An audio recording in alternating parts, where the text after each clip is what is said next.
চুল পড়ার সমস্যায় ভোগেন না এমন কি কেউ আছেন? আমার মনে হয়নি। কম বেশি সবাই কিন্তু চুল পড়ার সমস্যায় ভুগে থাকেন এবং চুল পড়ার এই সমস্যাটা কখনো বেড়ে যায়, কখনো কমে যায় এবং কখনো কিন্তু স্বাভাবিক থাকে। যখন আমরা বলে থাকি যে চুল ১০০ থেকে ১৫০ বেশি পরিমাণে পড়ছে এবং সেটা সারাদিনে অর্থাৎ ২৪ ঘন্টা, সেক্ষেত্রে কিন্তু এটাকে আমরা চুল পড়া অস্বাভাবিক একটা রূপ বলতে পারি। স্বাভাবিকভাবে কিন্তু আপনার চুল পড়বে এবং সেটা কিন্তু গজাবে, কিন্তু যখন এই পরিমাণটা বৃদ্ধি পাচ্ছে অর্থাৎ ১৫০ বেশি হয়ে যাচ্ছে, সেক্ষেত্রে কিন্তু এটা একটা দুশ্চিন্তার বিষয়। আসলে চুল পড়াটা তো কেউ এভাবে আমরা গুনি না, না একে একে যে ১ ২ এভাবে আস্তে আস্তে ১৫০ পর্যন্ত, এটা তো সম্ভব না।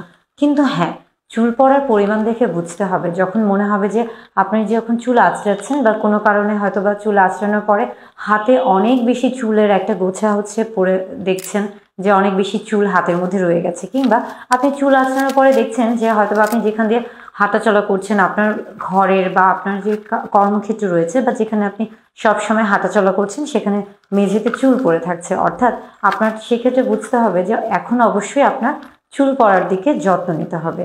চুল কিন্তু বিভিন্ন কারণে পড়তে পারে। অনেকের কিন্তু দুশ্চিন্তা থেকে হতে পারে, অনেকের হরমোনের কারণে হতে পারে, আবার অনেকের কিন্তু বংশগত কারণে হতে পারে।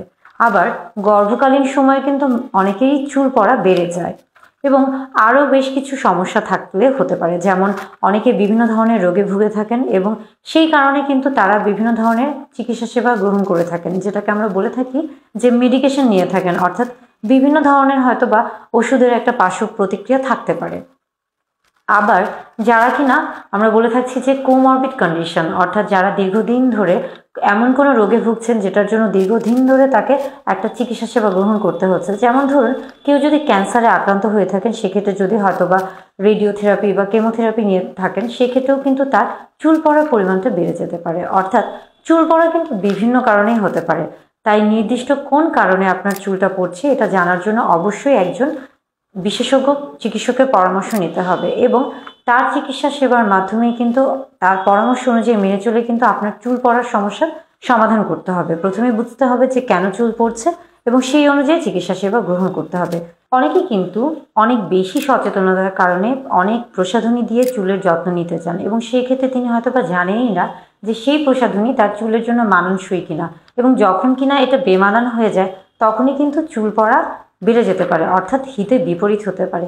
তাই চুলের যে কোনো ধরনের প্রসাধনী ব্যবহারের আগে অবশ্যই খেয়াল করবেন যে এটি আপনার চুলের ত্বকের জন্য মানানসই কিনা।